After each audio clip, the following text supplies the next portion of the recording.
اعوذ باللہ من الشیطان الرجیم بسم اللہ الرحمن الرحیم الف لام میم ذالک الکتاب لا ریب فیہ ھدی للمتقین الذین یؤمنون بالغیب ویقیمون الصلاة ومما رزقناہم ینفقون والذین یؤمنون بما انزل الیک وما انزل من قبلک وبالآخرة هم يوقنون أولئك على هدى من ربهم وأولئك هم المفلحون إن الذين كفروا سواء عليهم أأنذرتهم أم لم تنذرهم لا يؤمنون ختم الله على قلوبهم وعلى سمعهم وعلى أبصارهم غشاوة ولهم عذاب عظيم صدق الله العظيم۔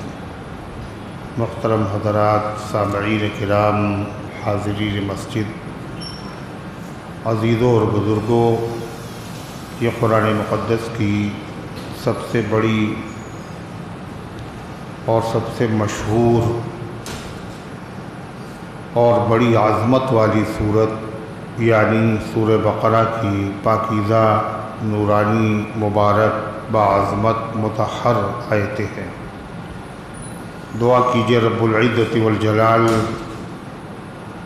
ان مبارک آیات کی روشنی میں صحیح اور سچی بات عرض کرنے کی توفیق نصیب فرمائے اور ہم سب کو عمل کرنے کی توفیق عطا فرمائے۔ اس سورت کا نام بقرہ ہے اور حدیث پاک میں، صحابہ کرام کے آثار میں اس کا ذکر بقرہ ہی کے ساتھ آیا ہے۔ اس سورت مبارکہ میں 286 آیتیں ہیں اور 40 رکوع ہیں اور 25,500 حرف ہیں۔ قرآن پاک کی یہ سورت مدنیہ ہے۔ ہجرت کا واقعہ پیش آنے کے بعد اللہ کے حبیب جناب محمد رسول اللہ صلی اللہ علیہ وسلم کے قلب اطہر پر نازل ہوئی، اور شروعات تو ہجرت کے بعد ہوئی مگر یہ مکمل ہوئی حضور پاک صلی اللہ علیہ وسلم کے سفر آخرت سے پہلے، یعنی 10 سال آپ مدینہ طیبہ میں رہے۔ اس کی شروعات ہوئی ہجرت کے بعد اور اس کا اختتام اور تکمیل کب ہوئی؟ آپ کی وفات سے پہلے۔ سب سے آخری آیت اللہ کے حبیب صلی اللہ علیہ وسلم پر جو نازل ہوئی وہ سورہ بقرہ ہی کی ہے۔ وَاتَّقُوا يَوْمًا تُرْجَعُونَ فِيهِ إِلَى اللَّهِ۔ اسی طریقے سے اس سورت مبارکہ کی خصوصیت یہ بھی ہے، اس کی ہر آیت کے ساتھ 80 فرشتے نازل ہوئے۔ کتنے؟ 80 فرشتے ہر آیت کے ساتھ۔ یہی وہ سورت ہے جس کے بارے میں حضور پاک صلی اللہ علیہ وسلم نے فرمایا کہ ہر چیز کا ایک اعلیٰ اور اشرف حصہ ہوتا ہے، اور قرآن پاک کا سب سے اعلیٰ اور اشرف حصہ سورۃ البقرہ ہے۔ حضور انور صلی اللہ علیہ وسلم نے فرمایا اپنے گھروں کو قبرستان مت بناؤ، مقبرہ مت بناؤ، ویرانہ مت بناؤ، اس لیے کہ جو گھر ویران ہوتا ہے وہاں شیاطین اور جنوں کا اثر ہو جاتا ہے، لہذا اپنے گھروں کو قبرستان مت بناؤ۔ کہتے ہیں خانہ خالی دیو می گیرد، خانہ کہتے ہیں فارسی میں گھر کو، اور خالی کا مطلب جو آباد نہ ہو،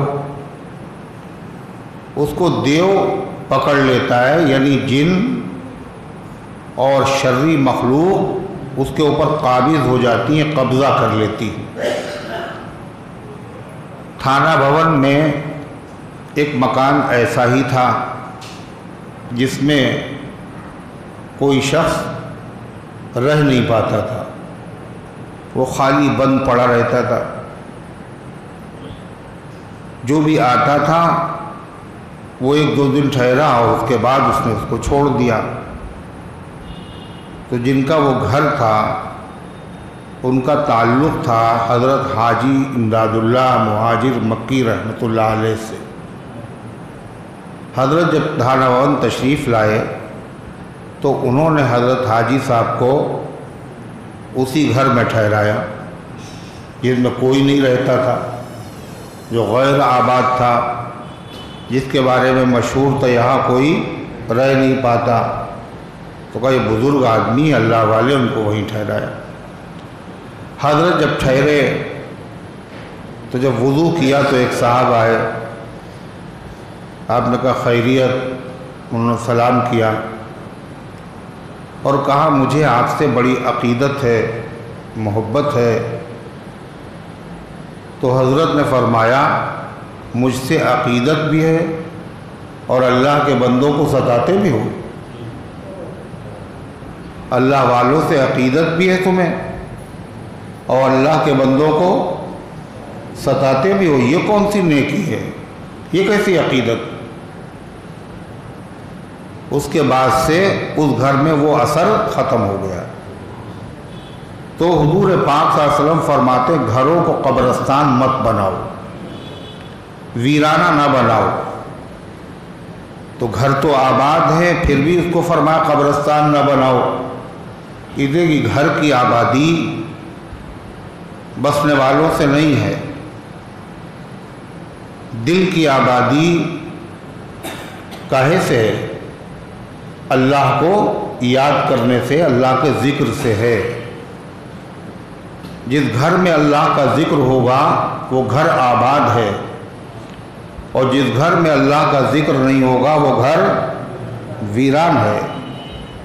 جس دل میں اللہ کا ذکر ہوگا وہ دل آباد ہے، اور جس دل میں قرآن کا کوئی حصہ نہیں، اللہ کے ذکر کا کوئی حصہ نہیں، حدیث میں آیا فَهُوَ كَالْبَيْتِ الْخَرِبِ، تو بالکل ویران گھر کی طرح ہے۔ نہ دولت سے، نہ دنیا سے، نہ گھر آباد کرنے سے تسلی دل کو ملتی ہے، خدا کو یاد کرنے سے۔ فرمایا گھروں کو قبرستان مت بناؤ، ویرانہ مت بناؤ، گھروں کو آباد کرو۔ کاہے سے آبادی گھر کی ہوگی؟ اللہ کے ذکر سے، اور سب سے بڑا ذکر اللہ کا کیا ہے؟ قرآن پاک۔ قرآن پاک پڑھا جائے۔ فرمایا جس گھر میں سورہ بقرہ پڑھی جاتی ہے شیطان کا وہاں داخلہ نہیں ہوتا، اور اگر شیطان صاحب پہلے سے اس گھر میں موجود ہوں اور آپ وہاں تلاوت شروع کر دیں تو بتائیے، پہلے سے وہ موجود ہیں، انٹری ہے، سورہ بقرہ پڑھو تو شیطان کا گھر میں داخلہ نہیں ہوگا، اور اگر پہلے سے موجود ہے پڑھ دو تو بھاگ جائیں گے، وہ رکیں گے نہیں، ٹھہریں گے نہیں۔ اللہ کے کلام کے آگے کون ٹھہرے گا؟ اللہ کے کلام میں کتنا وزن ہے، کتنی تاثیر ہے۔ اور آج کتنے مسلمان گھرانے ایسے ہیں جو اس سے متاثر ہیں کہ گھروں میں جن کا اثر ہے، بیماری میں مبتلا ہیں۔ اس کا سبب کوئی اور نہیں ہے، اس کا سبب خود مسلمان ہیں۔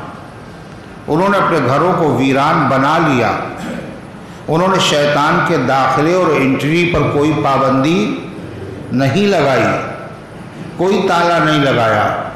کوئی بھی تالا آپ لگا دیں شیطان پھر بھی آ جائے گا اندر۔ شیطان کو اگر روکنا ہے تو اس کا تالا کیا ہے؟ قرآن کی تلاوت، اور خصوصیت کے ساتھ سورہ بقرہ کی تلاوت۔ پھر فرمایا کہ قرآن پاک کی صورت میں ایک آیت ایسی ہے جو تمام آیتوں میں سب سے بڑی آیت ہے۔ بڑی کا مطلب کلمات اور حروف کے اعتبار سے نہیں، بلکہ عظمت کے اعتبار سے سب سے بڑی آیت ہے وہ، تمام آیتوں کی سردار۔ اس آیت کا نام ہی ہے آیت الکرسی۔ وہ کہاں ہے؟ سورہ بقرہ میں ہے۔ سورہ بقرہ کی خصوصیت یہ ہے کہ جس گھر میں اس کو پڑھا جاتا ہے وہ گھر نورانی ہو جاتا ہے، برکتوں سے بھر جاتا ہے۔ اسی لیے فرمایا اس کا پڑھنا باعث برکت ہے۔ اس کے پڑھنے والے کو جس گھر میں پڑھی جائے گی وہاں برکت کے نہ ہونے کی شکایت نہیں ہوگی۔ اس کا نہ پڑھنا یہ باعث حسرت ہے، بدنصیبی کا سبب ہے۔ اس سے بڑا بدنصیب کون ہے کہ صاحب موجود ہے اور پھر بھی کپڑے موجود ہیں اور پھر بھی ننگے، کھانا موجود ہے پھر بھی بھوکے ہیں، روشنی کر سکتے ہیں پھر بھی اندھیرا کیے ہوئے ہیں۔ برکت کا خزانہ تمہارے گھر پہ موجود ہے اور اس کے بعد تم برکت ادھر ادھر تلاش کر رہے ہو۔ مسلمانوں کو برکت تلاش کرنے کے لیے پانی پڑھوانے کی ضرورت ہے، اگربتیاں پڑھوانے کی ضرورت ہے، برکت کے لیے کہیں جانے کی ضرورت ہے۔ خزانہ ہے تمہارے پاس برکتوں کا، خزانہ گھر میں ہے موجود، پھر بھی آہ مفلس ہیں۔ خزانہ گھر میں ہے موجود پھر بھی آہ افسوس، پھر بھی مفلس ہیں، قلاش ہیں، فقیر ہیں۔ خزانہ گھر میں ہے موجود پھر بھی آہ مفلس۔ کیا ہے وہ خزانہ؟ کیا ہے وہ؟ قرآن پاک کا خزانہ۔ تو فرمایا اس کا پڑھنا باعث برکت ہے، اس کو چھوڑ دینا باعث حسرت ہے، اور باطل لوگوں پر باطل کا اس پر غلبہ نہیں ہوتا، باطل سورہ بقرہ کے اوپر قابو نہیں پا پاتا۔ علامہ قرطبی نے حضرت امیر معاویہ رضی اللہ عنہ کے حوالے سے بیان کیا، باطل سے مراد جادو، یعنی جادوگروں کے جادو کا اثر سورہ بقرہ کی تلاوت کرنے والے پر نہیں ہوتا۔ اب جس کا جی چاہے وہ اپنی حفاظت کرے، جس کا جی چاہے نہ کرے۔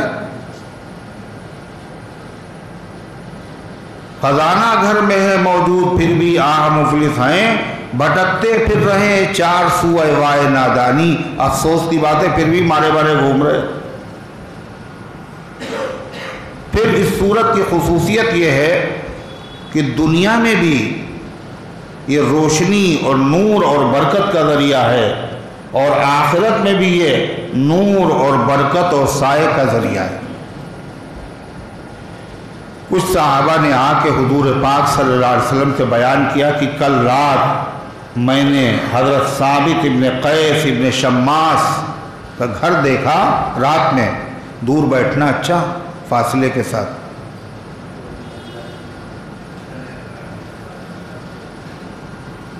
تو گھر میں بڑا نور ہے، بڑی روشنی ہے۔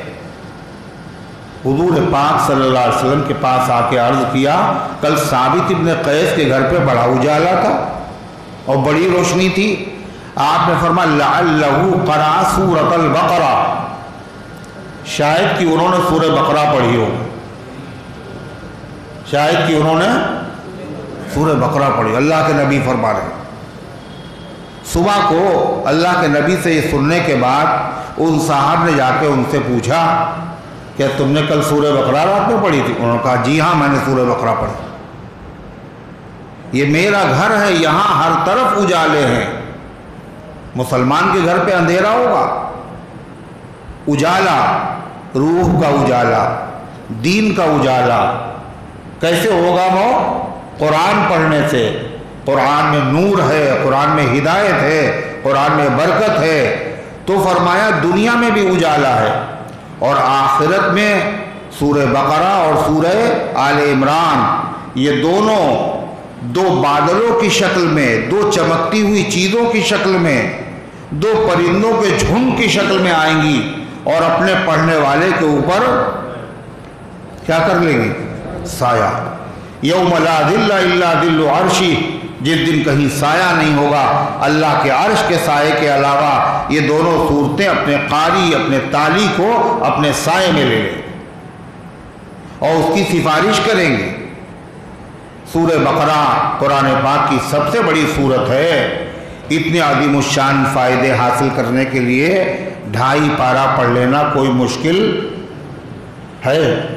مشکل نہیں ہے، لیکن پھر بھی بہت سے اللہ کے بندے ایسے ہیں جو اس پر قادر نہیں ہیں، تو شریعت آسان ہے۔ عبداللہ ابن مسعود رضی اللہ عنہ نے فرمایا کہ اگر کوئی آدمی سورہ بقرہ کی 10 آیتیں پڑھ لے، کتنی؟ 10، فرمایا اس دن وہ رنج سے، غم سے، صدمے سے وہ بھی، اس کے گھر والے بھی محفوظ رہیں گے۔ اور مجنون پر اگر پڑھ دی جائیں وہ آیتیں تو وہ صحیح ہو جائے، اس کو افاقہ ہو جائے، صحت ہو جائے۔ وہ 10 آیتیں کون سی ہیں؟ فرمایا سورہ بقرہ کی شروع کی 4 آیتیں، سورہ بقرہ کی شروع کی 4 آیتیں، الف لام میم سے لے کر کے اولئک هم المفلحون، اولئک علی ھدی من ربہم واولئک هم المفلحون۔ پھر فرمایا آیت الکرسی وبعدہ آیتان، آیت الکرسی اور اس کے بعد 2 آیتیں،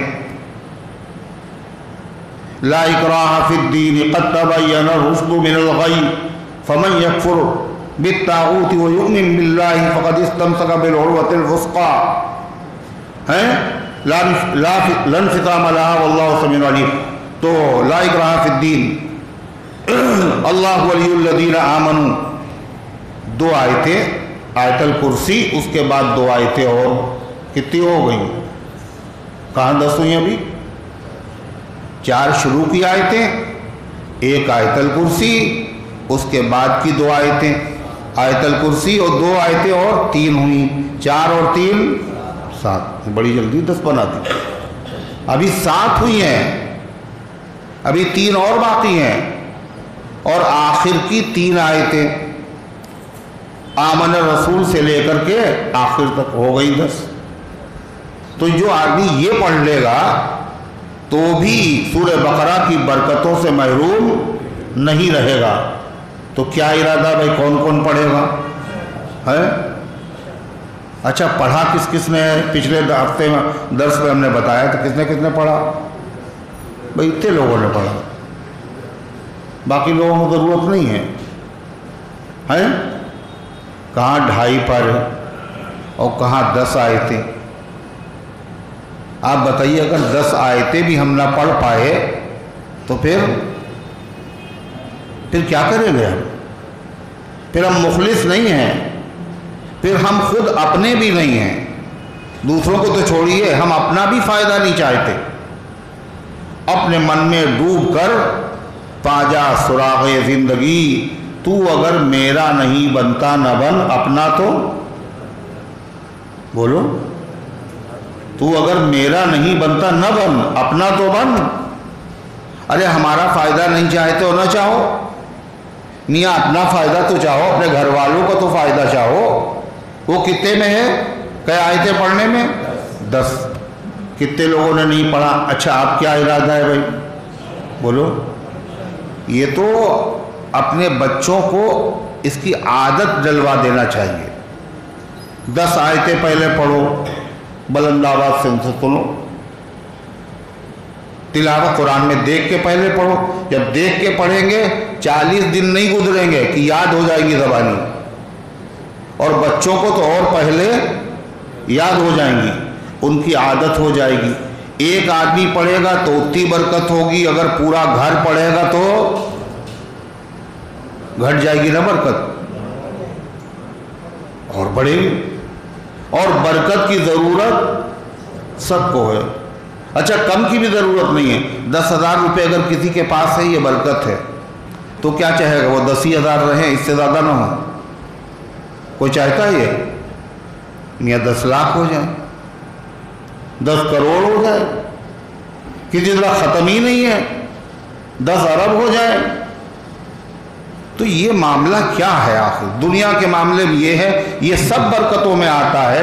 اللہ تبارک و تعالی ہم سب کو پڑھنے کی، سمجھنے کی اور قدر کرنے کی اور تقاضوں پر عمل کرنے کی اللہ تعالیٰ توفیق عطا فرمائے۔ اللہ تعالیٰ نے فرمایا، سورہ بقرہ شروع ہو رہی ہے، الف لام میم، الف لام میم، الف لام میم، 3 حرف ہے، تینوں حرفوں کا مرکب ہے یہ مجموعہ۔ قرآن کی کئی صورتیں ایسی ہیں جن صورتوں کو شروع میں چند حرفوں کا مجموعہ آتا ہے۔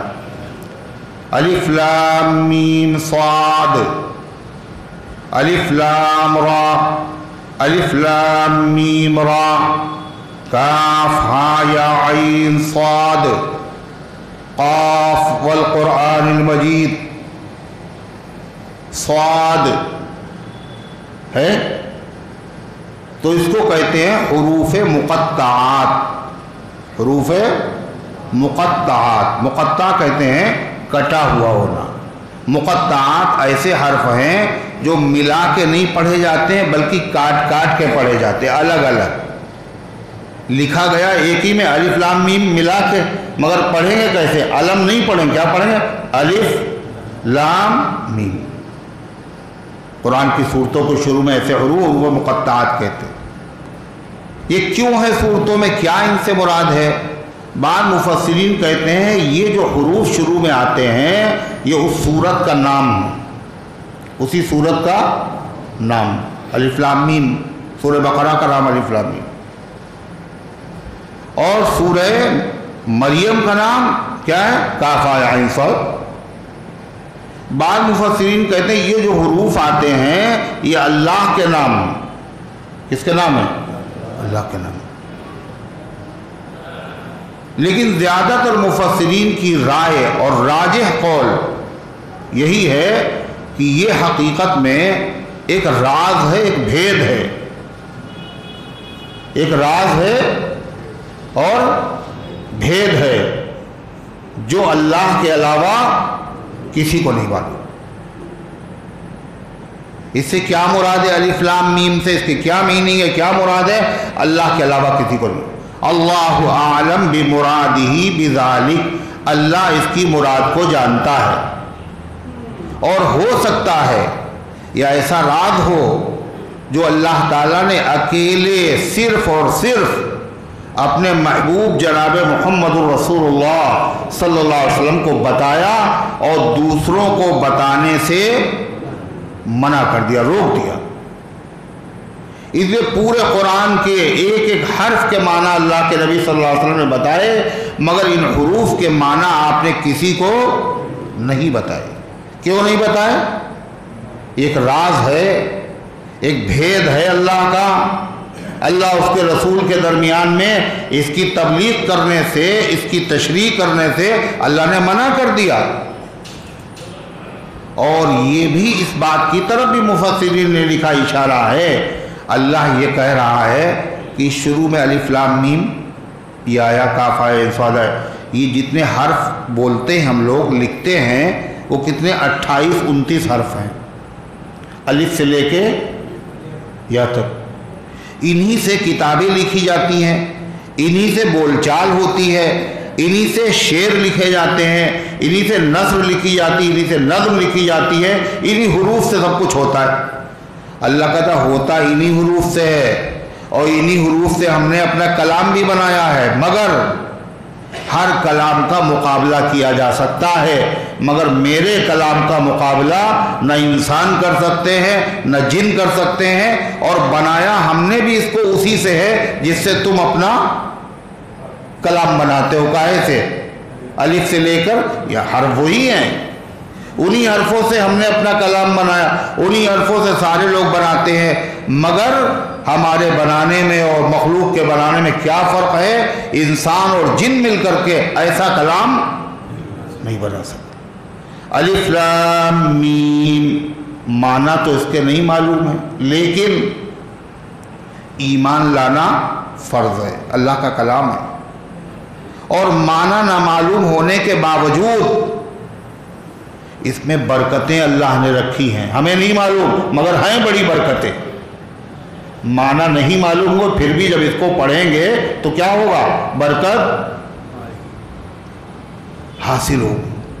دوا کا نام نہیں معلوم ہے، دوا کا فارمولہ نہیں معلوم ہے، لیکن دوا کھائیں گے تو فائدہ ہوگا۔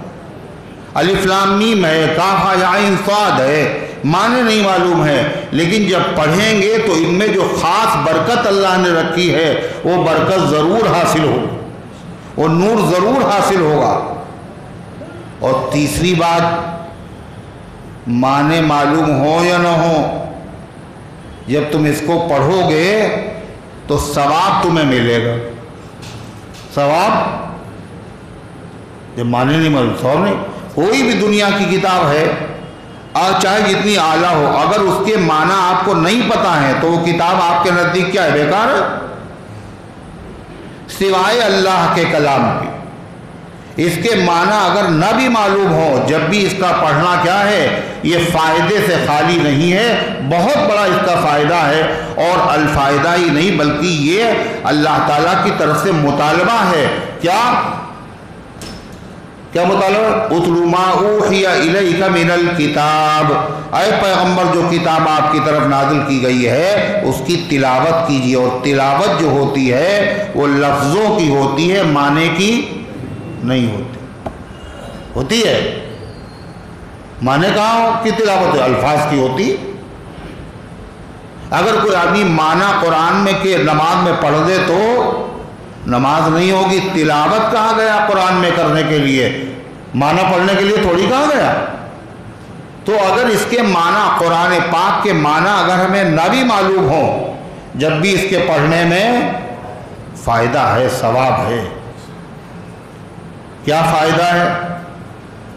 شمار سے باہر، ہماری سمجھی میں نہیں آ سکتا۔ آپ کو پتہ ہے جب بچہ مسلمانوں کے ہاں پیدا ہوتا ہے تو سنت ہے، حکم ہے، سب سے پہلے نہلانے کے بعد اس کے داہنے کان میں کیا کہو؟ کیا پتہ نہیں کیا کہہ رہے؟ داہنے کان میں اذان کہو اور بائیں کان میں تکبیر کہو۔ ہم لوگ سب کے سب مسلمان ہیں، مسلمان گھرانوں میں پیدا ہوئے ہیں، ہم لوگوں کے کان میں بھی اذان کہی گئی اور تکبیر بھی کہی گئی، مگر ہم لوگوں میں سے کس کو یاد ہے؟ یاد ہے کسی کو؟ ہاں بھائی یاد ہے؟ کسی کو یاد ہے؟ یاد ہی نہیں۔ کس نے دی یہ بھی یاد نہیں، اذان کہی گئی یہ بھی یاد نہیں، تکبیر کہی گئی یہ بھی یاد نہیں۔ جب یاد ہی نہیں تو معنی کیا معلوم ہوں گے بچے کو؟ اذان کے معنی کیا؟ اللہ اکبر، اس کے معنی ہے مگر معلوم نہیں بچے کو۔ لیکن یاد نہیں ہے۔ یہ سبق سب سے پہلے مسلمان بچے کو پڑھایا جاتا ہے۔ دنیا میں آنے کے بعد دنیا میں بڑا تعلیم کا زور ہے۔ پہلے تو بچے بڑے ہو جاتے تھے تب اسکول میں داخلے ہوتے تھے، آج چھوٹے تھے بچے 3 سال کے ہیں اور ان کے اوپر پڑھائی کا بوجھ لاد دیا گیا۔ یہ ترقی کا زمانہ ہے، تعلیم کا زمانہ ہے، مگر اسلام کیا کہتا ہے؟ تم نے تعلیم میں بہت دیر کی۔ اسلام میں تعلیم کب ہے؟ پیدائش کے ساتھ تعلیم۔ بچہ پیدا ہوا اور پیدا ہونے کا نہلانے کے بعد سب سے پہلے تعلیم ہے۔ کیا ہے تعلیم؟ اللہ اکبر، اللہ اکبر، اللہ سب سے بڑا ہے۔ سب سے پہلے اس کے کان میں یہی آواز جانا چاہیے، اللہ کی توحید کی، اشہد ان لا الہ الا اللہ، محمد رسول اللہ صلی اللہ علیہ وسلم کی رسالت کی، اشہد ان محمد رسول اللہ۔ پھر حی علی الصلاح، نماز کی دعوت، حی علی الفلاح، کامیابی کی دعوت، پھر کبریائی کی صدا، اور پھر کلمہ توحید لا الہ الا اللہ۔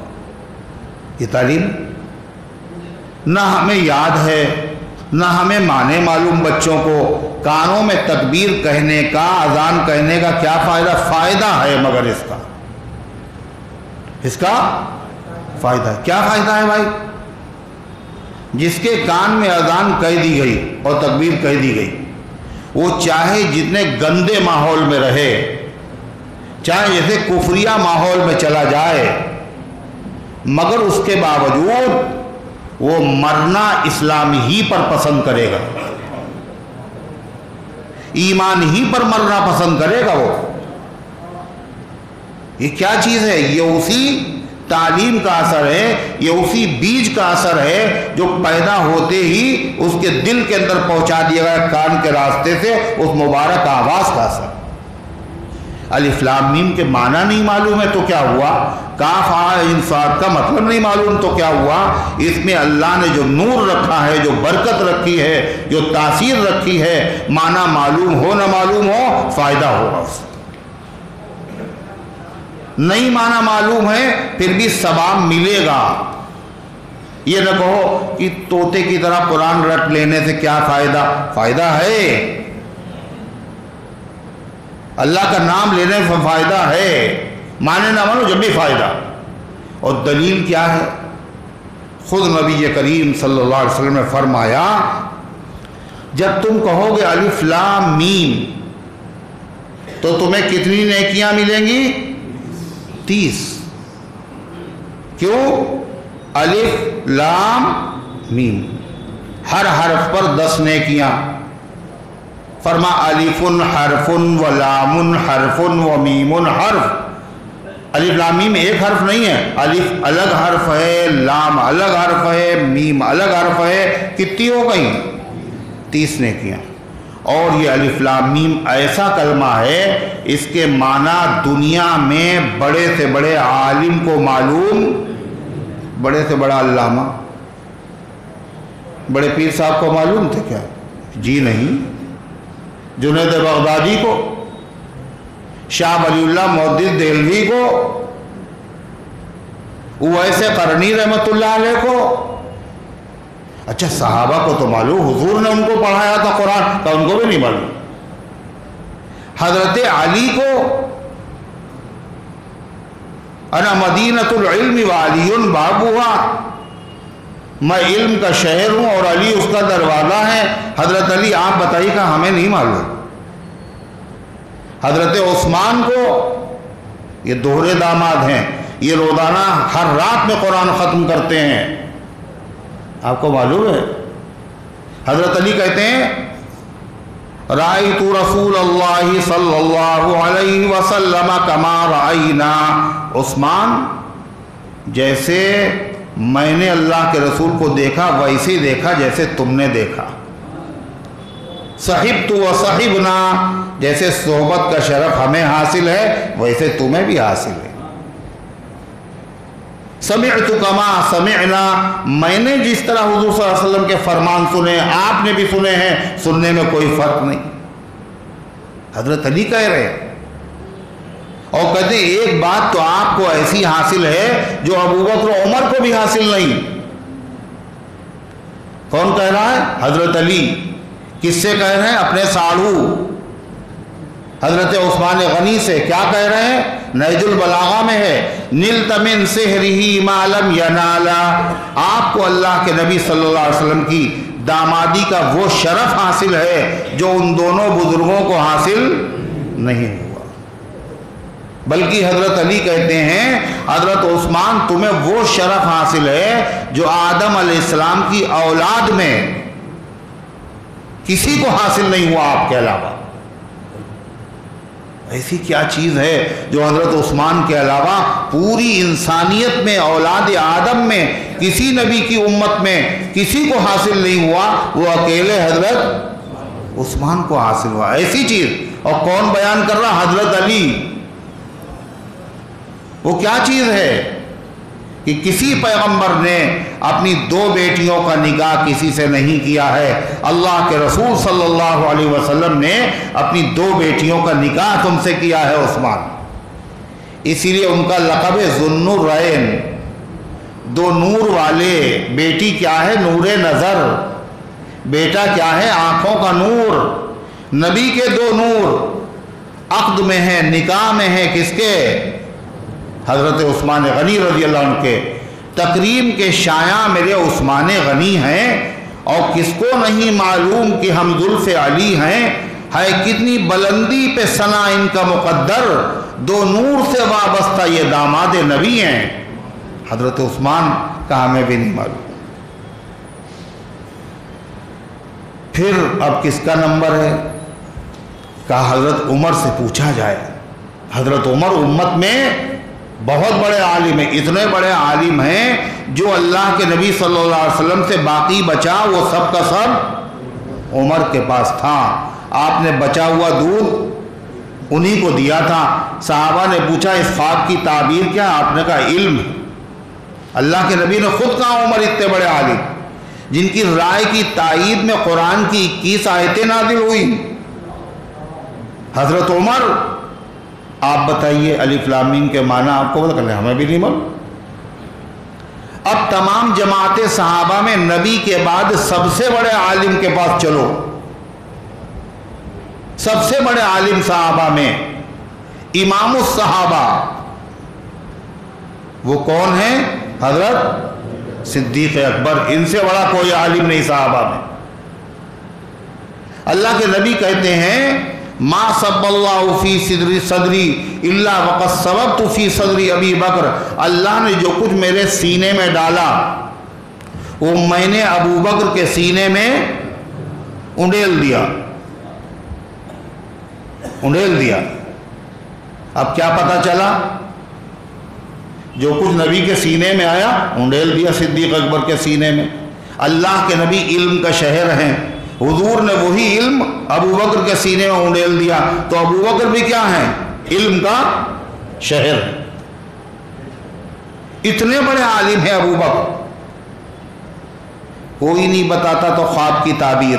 اللہ کے نبی کے زمانے میں ابو بکر صدیق خواب کی تعبیر بتاتے تھے، اور حضور پاک صلی اللہ علیہ وسلم کے خواب کی تعبیر بھی ابو بکر صدیق نے بتائی، اور آپ نے فرمایا ابو بکر یہ تعبیر مجھے آسمان سے اترنے والے فرشتے نے بھی بتائی ہے جو تم نے بتائی۔ ہر چیز کے امام تھے ابو بکر صدیق۔ آپ بتائیے آپ کو معلوم ہے الف لام میم کے معنی؟ کہتے ہمیں بھی نہیں معلوم۔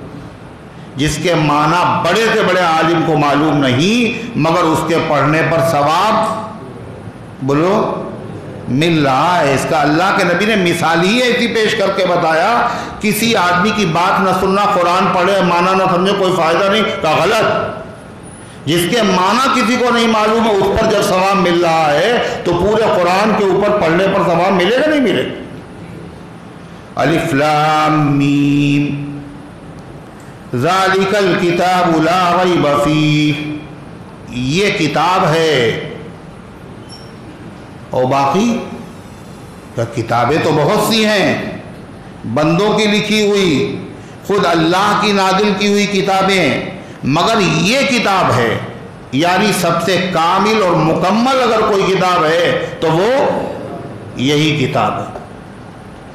کہ یہ ہے میرا بیٹا، اور بیٹے نہیں آپ کے، کہا وہ بھی ہیں مگر سب سے اچھا سب سے باکمال یہی بیٹا ہے۔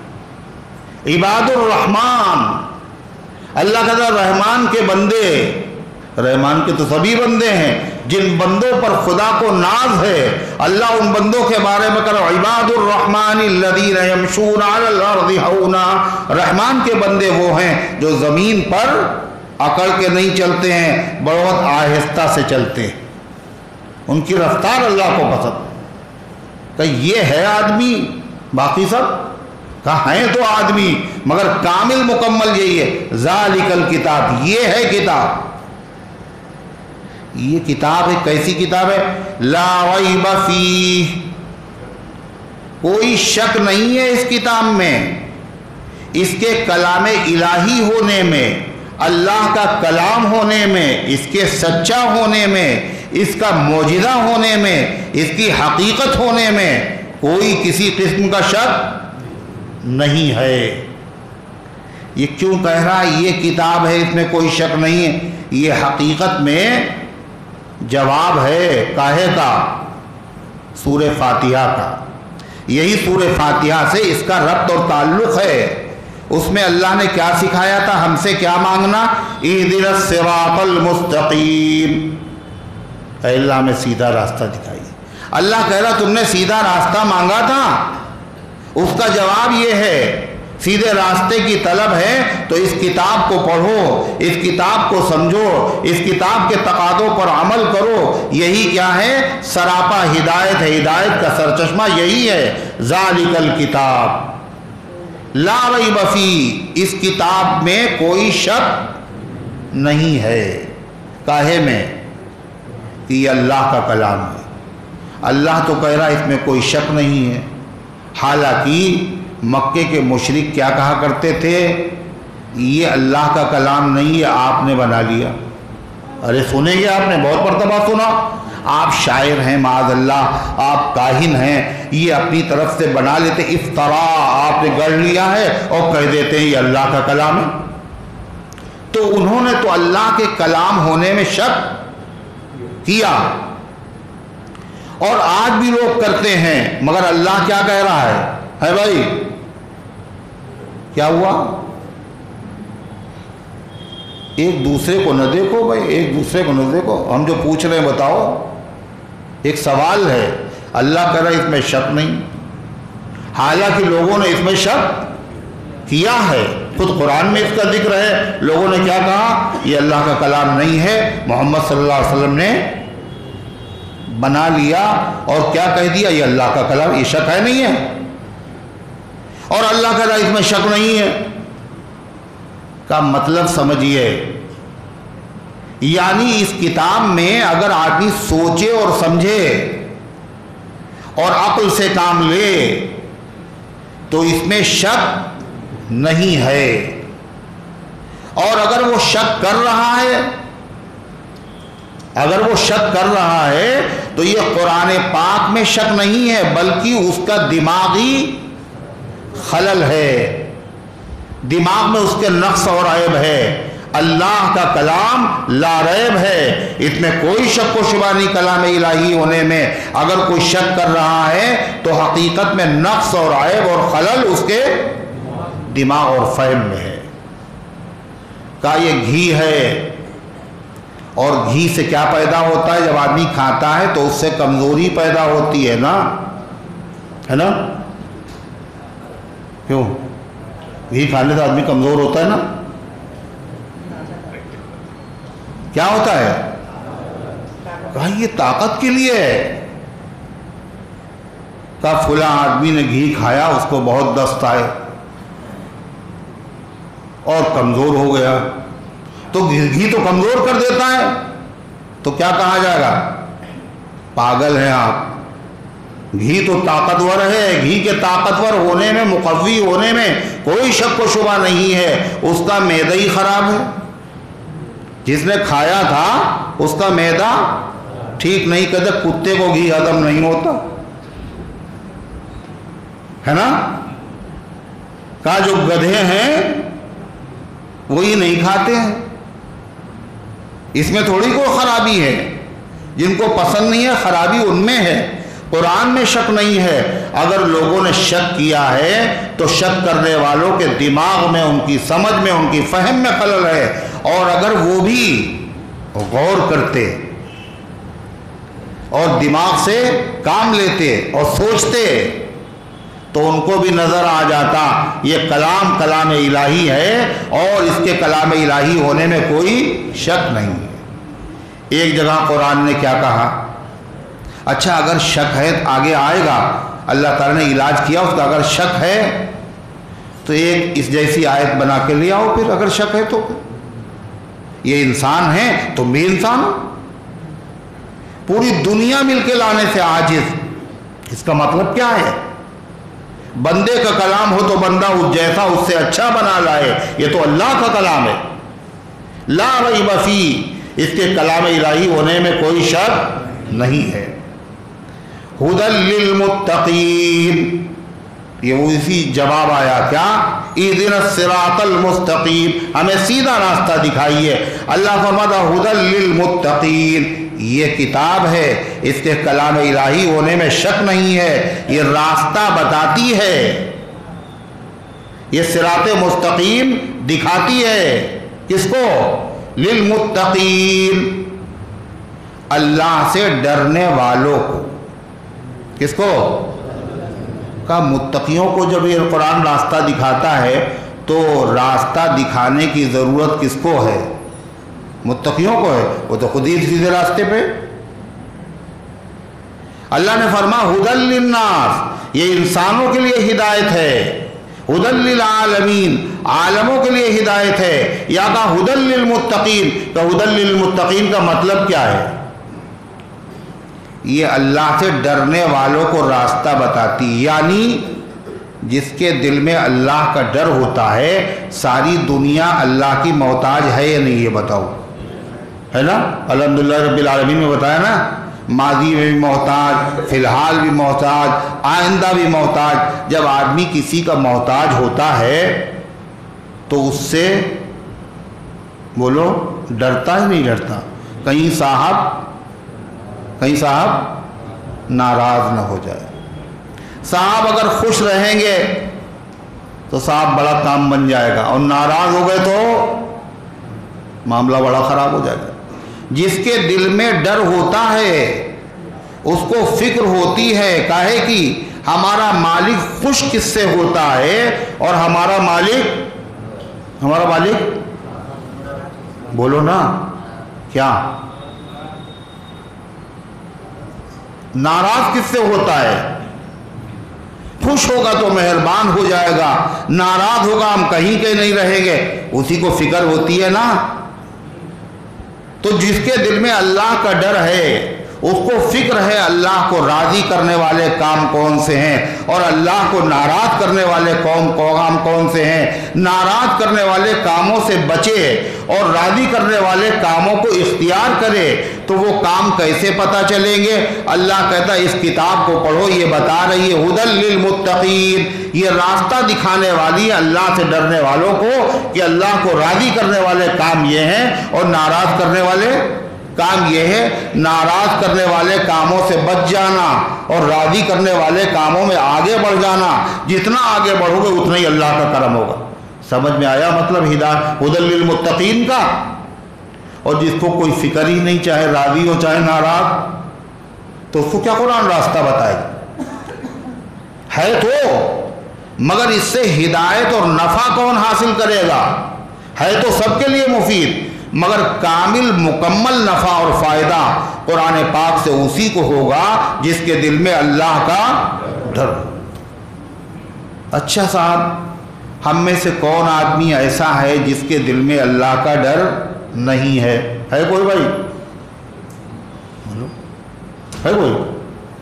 ہر آدمی کہے گا ہم متقی ہیں۔ متقی مطلب بزرگ نہیں، متقی کے معنی کیا بتائے؟ اللہ سے ڈرنے والا۔ ہر آدمی یہی سمجھ رہا اپنے بارے میں ہم متقی ہیں، اور لوگ دعویٰ بھی کرتے ہیں۔ دنیا میں کیا ہے؟ دو طرح کی چیزیں ہیں، ایک اوریجنل اور ایک ڈپلیکیٹ، ایک اصلی اور ایک نقلی۔ پہچاننا مشکل ہے، کہتے ہیں نقالوں سے ہوشیار۔ ایک تمباکو تھی لکھنؤ میں جو بنتی تھی، بڑی مشہور، نئے لوگوں کو تو یاد نہیں ہوگا، پرانے لوگ اچھی طرح جانتے ہیں، احمد حسین اور دلدار حسین۔ وہ کارخانہ ہو گیا بند، بڑا نام تھا اس کا، سکہ چلتا تھا اس کا، واقعی تھی بھی اچھی، تو لوگوں نے اس کی نقل کی، اس کی پیکنگ بالکل اسی کا ڈبہ، بالکل وہی نقل۔ اب جو نام تھا اس میں احمد حسین دلدار حسین، اس میں کیا کریں؟ تو لکھا احمد کی جگہ لکھا احمر، احمر حسین۔ احمد حسین تھا احمر حسین، اور دلدار حسین تھا کیا کر دیا؟ دیدار حسین۔ تو دیکھنے میں وہی پیکنگ اور نام بھی ویسے ہی ملتے جلتے رکھ دیے، لوگوں کو غلطی ہو رہی، لوگ سمجھ رہے ہیں وہی اپنے کھا رہے۔ ہوتا ہے ایسے متقیوں کے بھیس میں غیر متقی بھی ہوتے ہیں، اللہ والوں کے لباس میں شیطان بھی ہوتے ہیں، وہ بہکاتے ہیں لوگوں کو۔ پتہ ہے کیا کہتے ہیں؟